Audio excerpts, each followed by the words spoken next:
acrescentaremos. Vamos orar. Pai Celestial, rendemos-te graças pela oportunidade de, neste culto, estudar a Tua Palavra. Mas nós precisamos da Tua ajuda, a iluminação do Teu Espírito Santo para entender o ensino da Tua Palavra. Precisamos da Tua ajuda para correspondermos ao ensino da Tua Palavra em obediência. Queremos pedir então o Teu cuidado, a Tua bênção, a Tua direção neste momento, na vida do Teu povo, a Tua igreja. Oramos em favor das crianças que agora em sala de aula estarão recebendo também o ensino ministrado pela professora Zulite. Que elas possam, ó Deus, ser enriquecidas pelo conteúdo da Tua Palavra. Pedimos, então, fica conosco, venha nos conduzir, conceda-nos a alegria deste dia, o dia do Senhor, sermos nele edificados espiritualmente. Oramos em nome de Jesus. Amém.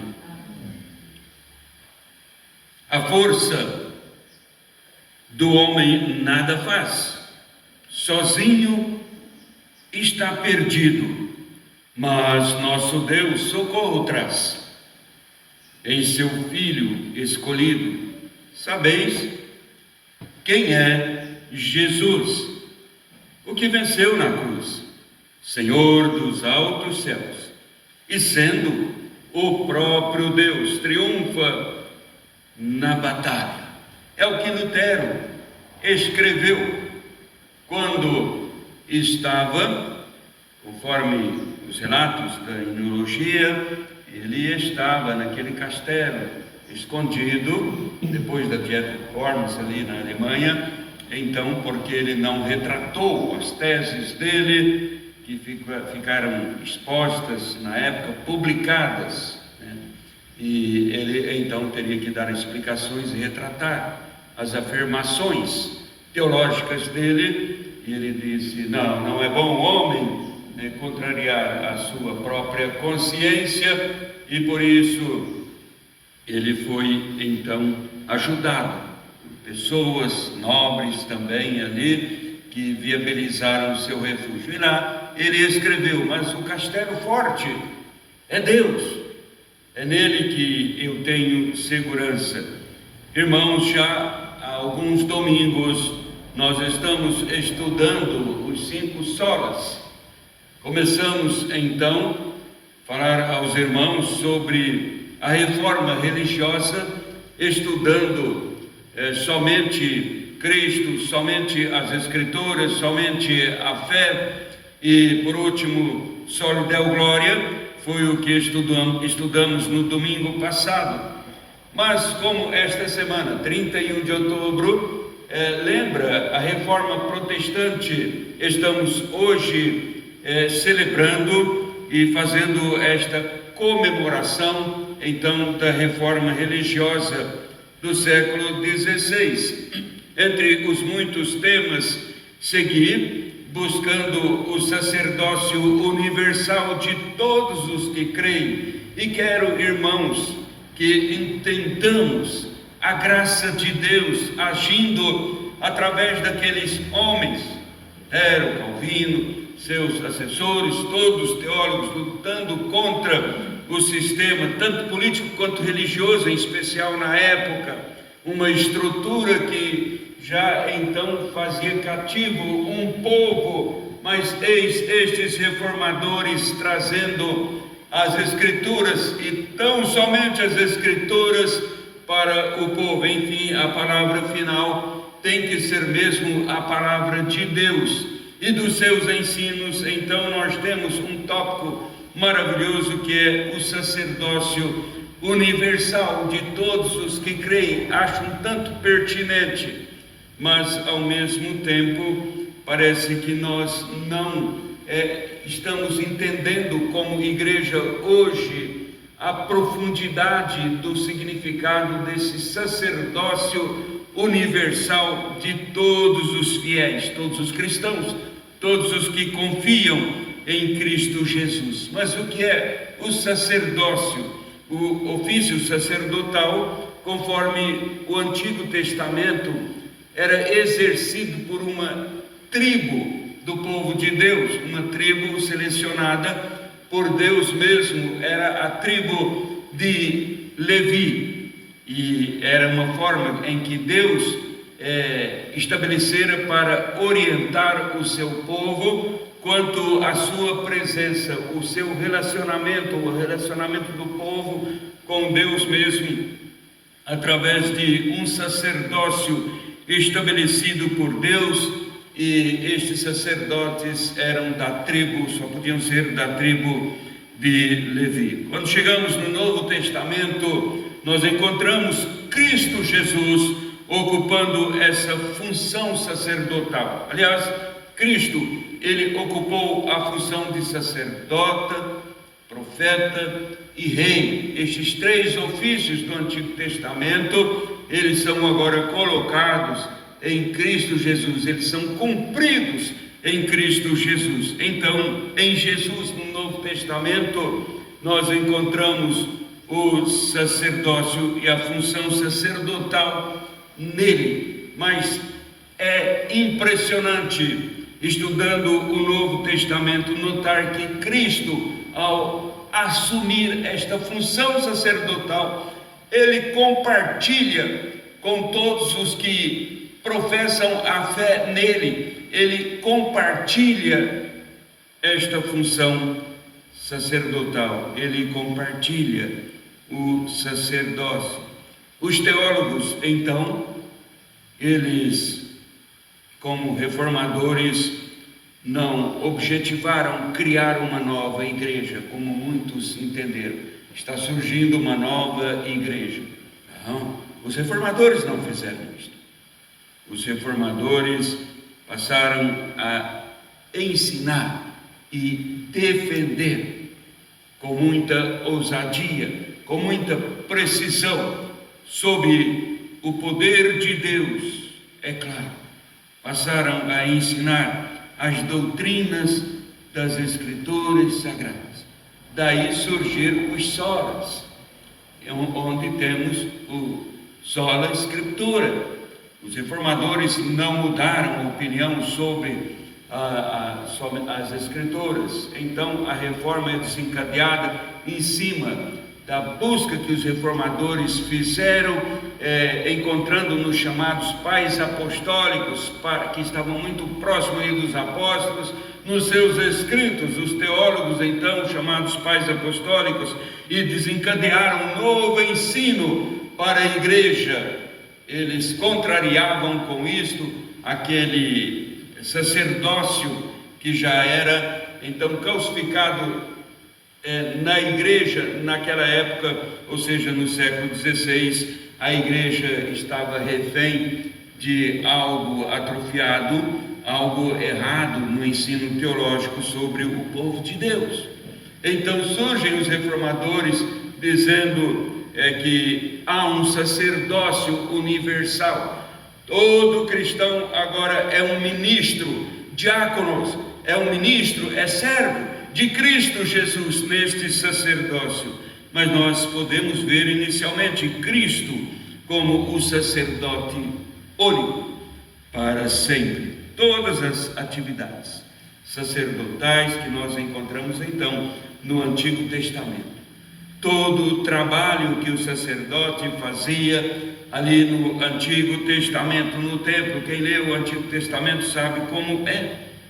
São funções que passaram a ser encontradas em Cristo Jesus no Novo Testamento. Por isso o apóstolo Pedro, ele identifica a igreja nesse sacerdócio de Cristo, como está no 9º versículo.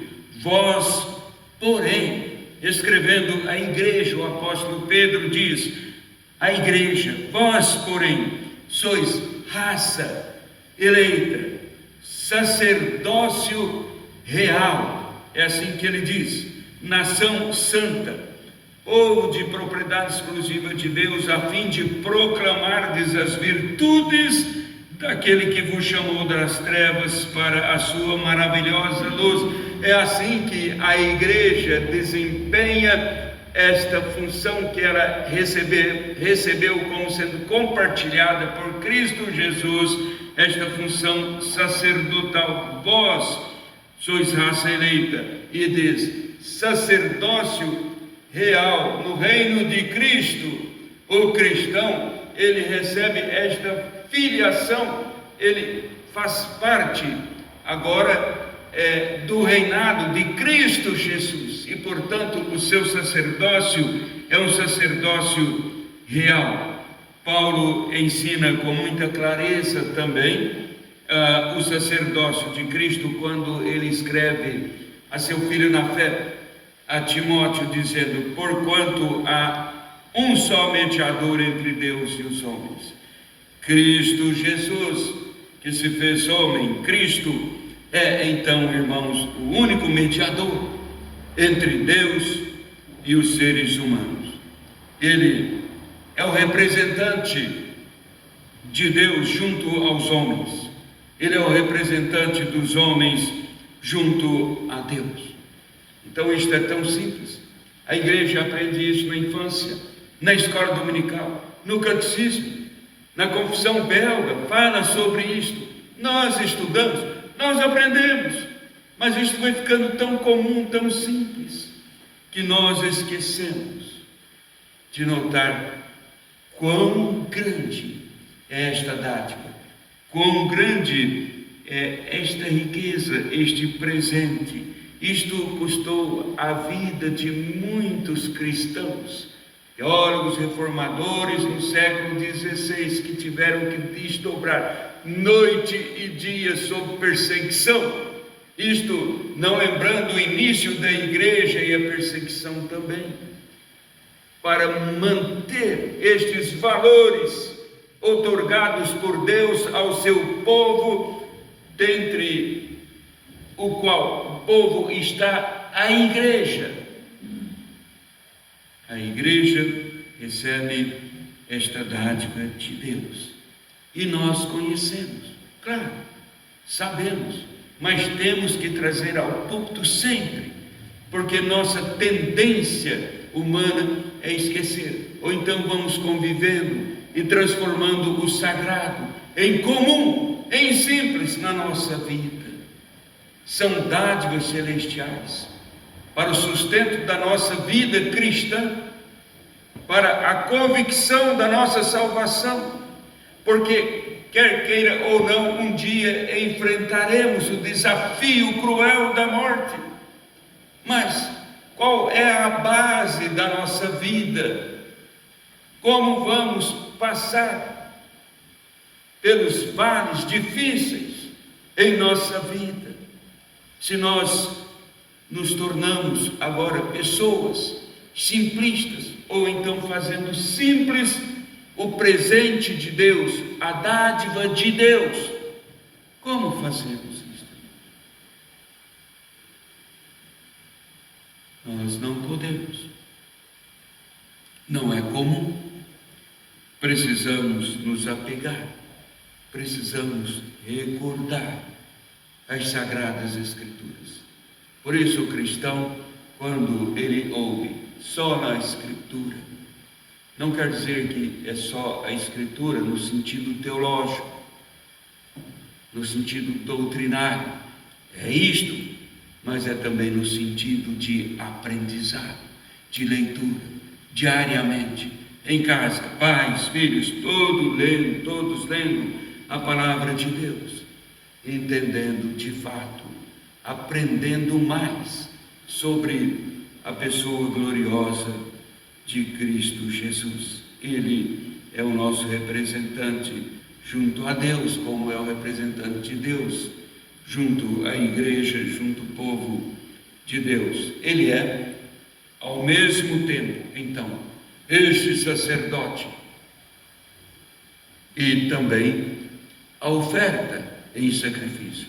Ele é o sacerdote que oferece o sacrifício, e ele mesmo é o cordeiro ofertado nesse serviço sacerdotal, de maneira que ninguém pode sacrificar ou colocar Cristo em sacrifício, oferecer Cristo em sacrifício no culto. Não, não, não, ainda que seja simbolicamente, não pode. A igreja não pode fazer isto. Ele já ofereceu a si mesmo, de uma vez por todas, e fez isto como Rei soberano que é, podendo Ele mesmo fazer esta entrega dele em sacrifício, Ele mesmo ofertando. Veja só, Ele é o sacerdote, Ele é a vítima em sacrifício, o cordeiro oferecido, a oferta. Então Jesus ofereceu um sacrifício como sacerdote. Este sacrifício é um sacrifício eficaz. As ofertas dos sacrifícios do velho sistema, no Antigo Testamento, eram ofertas ineficazes. Era preciso então repetir sempre. As pessoas sabiam disso, elas sabiam que precisavam sempre estar repetindo estas ofertas. Então a Bíblia diz: ora, todo sacerdote se apresenta dia após dia a oferecer sacrifícios que jamais podem remover pecados. Isto significa que o sacrifício do sacerdote no Antigo Testamento não prossegue, porque Cristo ocupou este sacerdócio, oferecendo Ele mesmo na cruz do Calvário. É o único sacrifício. O meu não serve. O que o sacerdote fazia no Antigo Testamento não servia. Precisava sempre estar ofertando. Aqueles ofertantes que iam até Jerusalém no templo, eles sabiam que precisavam voltar no ano seguinte, porque os pecados não são removidos com este sacrifício. Apenas estava apontando para o sacrifício que haveria de vir, Cristo Jesus. Então, irmãos, o escritor de Hebreus, ele mostra, aliás, a carta aos Hebreus foi escrita, parece que procurando esclarecer bem o sacerdócio, no livro de Levítico, no Antigo Testamento. Hebreus, ele mostra a superioridade da obra expiatória do Senhor Jesus, porque ali nós lemos: Jesus, tendo oferecido um único sacrifício pelos pecados, assentou-se à destra de Deus. A carta aos Hebreus é uma carta escrita numa época de muita dor, muito sofrimento, muitas perseguições na expansão da igreja, e muitos cristãos convertidos, judeus, já não estavam mais suportando a dor da perseguição e queriam então voltar correndo para o judaísmo. Por isso Pedro, e também a carta aos Hebreus, começa a esclarecer para aqueles cristãos judeus não fazerem isto, não voltarem ao judaísmo, mostrando a superioridade de Cristo como sacerdote e mostrando esta superioridade em relação ao sacerdócio no Antigo Testamento. E nós podemos continuar lutando, neste caso, Cristo assumindo e fazendo com que este sacerdócio seja eterno, para sempre. Ele assumindo, ele passa a compartilhar com a igreja este sacerdócio. Se a palavra de Deus negasse o sacerdócio universal de todos os cristãos, defendido sim pelos reformadores, sacerdócio universal de todo que crê, ninguém precisa mais ficar fazendo parte do povo. Então ficava o clero e o povo não pode vir a Deus, só o clero que pode. Os reformadores disseram: Não tem nada disso.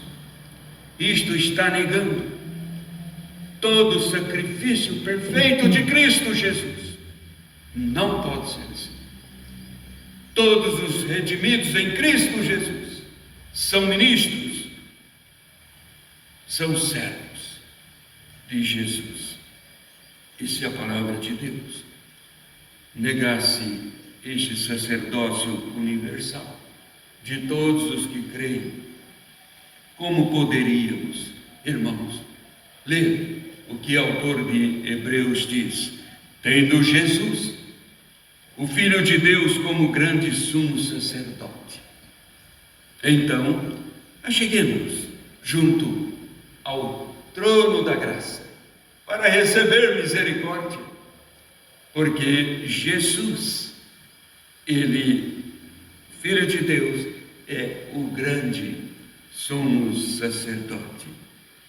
Não é para contrariar qualquer sistema religioso hoje que nós enfatizamos assim. Não é.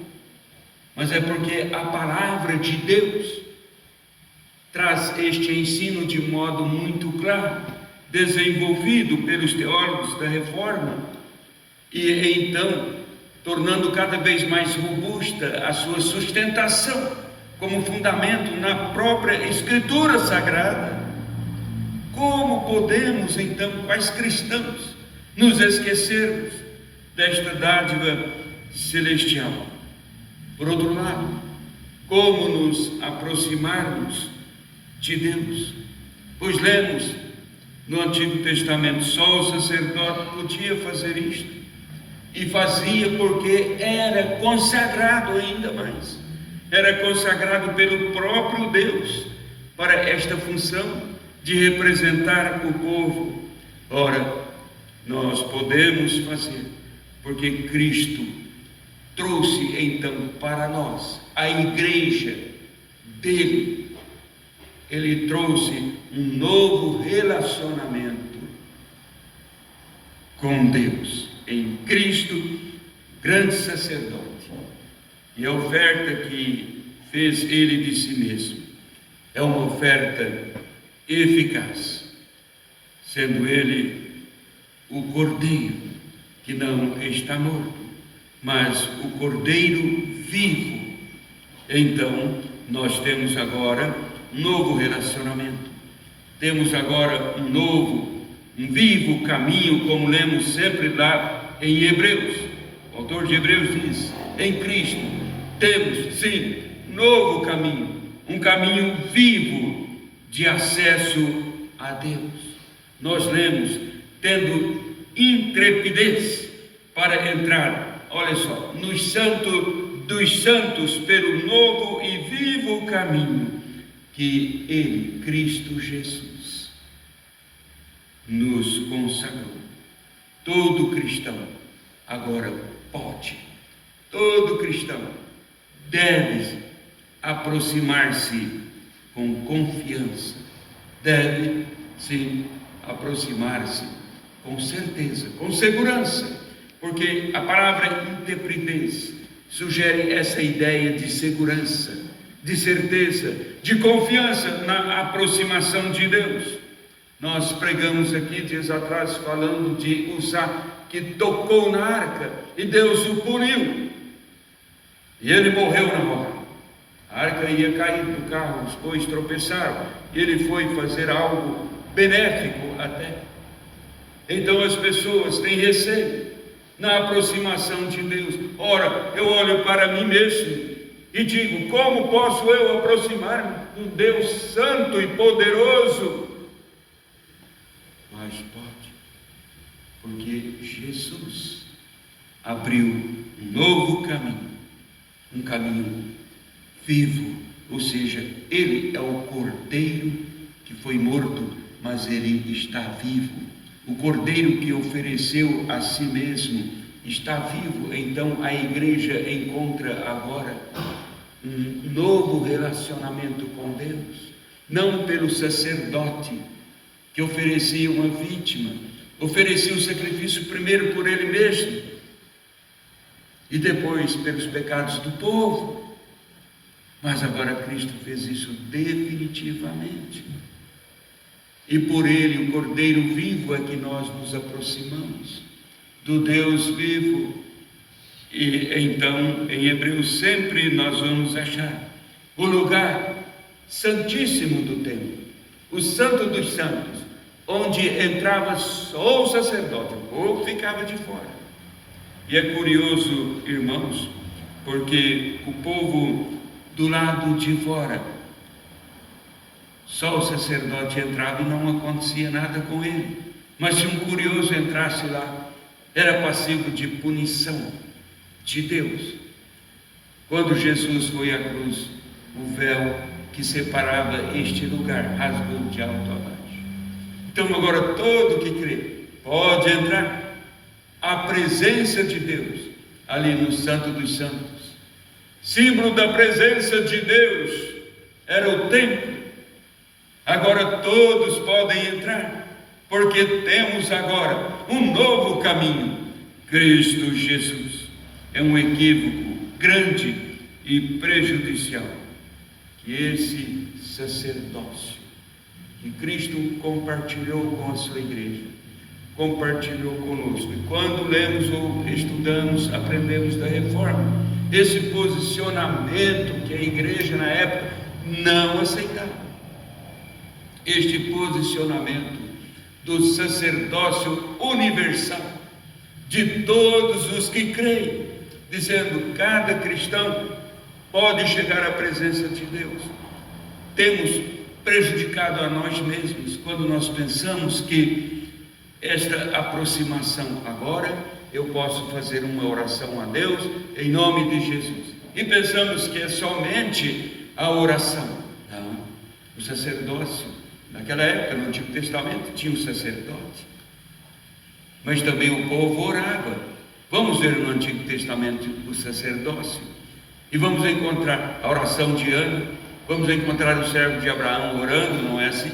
Vamos encontrar até Raá orando a Deus em arrependimento. Então tinha o sacerdote, as pessoas oravam. Então não é somente oração, isso também, mas muito mais que isto, o serviço a Deus, serviço de adoração. Ou seja, agora Cristo compartilhou com a igreja, e para isso Ele distribui como lhe apraz dons aos seus filhos.